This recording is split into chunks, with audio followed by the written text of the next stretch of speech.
आणि आता एक बीडमधून ब्रेकिंग बातमी येते। 12वीच्या विद्यार्थ्याला कॉपी देण्यासाठी जीवघेणी कसरत करताना पाहायला मिळतंय। बीडच्या तेलगाव येथील धक्कादायक प्रकार हा आहे तो कॅमेऱ्यात कैद झालाय।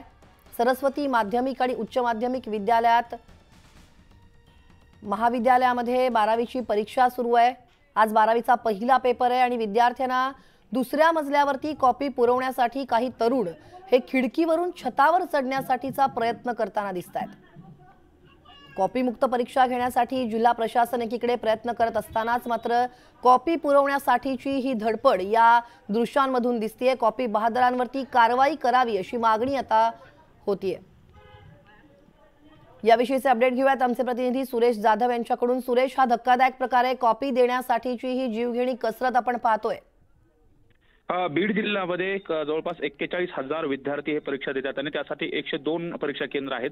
मात्र प्रशासनानं कॉपी मुक्त परीक्षा घेण्याच्या अनुषंगाने सगळी तयारी केली। जवळपास 6 भरारी पथकं, पोलीस प्रशासन, सगळी यंत्रणा असताना देखील बीडच्या तेलगावमधील हा जो प्रकार आहे हा धक्कादायक प्रकार आहे।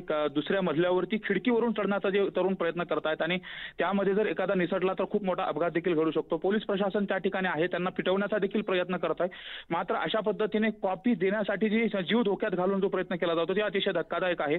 कॉपी आतमध्ये करू दिली जात नाही, मात्र बाहेरून कॉपी पुरवण्यासाठी जे मित्र आहेत, जे पालक आहेत, त्यांच्याकडून असा हा प्रकार केला गेला तर देखील संतापजनक प्रकार आहे। असे जे कोण करतायत त्यांच्यावरती कारवाई करण्याची देखील मागणी केली जाते। बीड जिल्ह्यामध्ये या अगोदर कॉपी केली जात होती, मात्र आता प्रशासन ते थांबवण्यासाठी प्रयत्न करत आहे। त्या प्रशासनाला कुठेतरी खीळ घालण्याचा प्रयत्न या कॉपी वाहतदाराकडून केला जातो, त्यामुळे त्यांच्यावरती देखील कारवाई केली जावी। आज पहिला इंग्रजीचा पेपर आहे आणि या पहिल्याच दिवशी अशा पद्धतीचा प्रकार समोर आल्या कारणानं परत चिंता व्यक्त केली जाते। शैक्षणिक क्षेत्रामध्ये कॉपी मुक्त अभियान राबवले जात आहेत, प्रशासन स्तरावरती देखील ते राबवले जातात। मात्र पालकांना ही गोष्ट समजत नाही का असा देखील प्रश्न उपस्थित केला जातो। त्यामुळे एकंदरीतच या प्रकरणामध्ये जे कोण कॉपी पुरवण्यासाठी प्रयत्न करतायत त्यांच्यावरती कठोर कारवाई केली जावी, गुन्हे दाखल केले जावेत अशी मागणी केली जाते।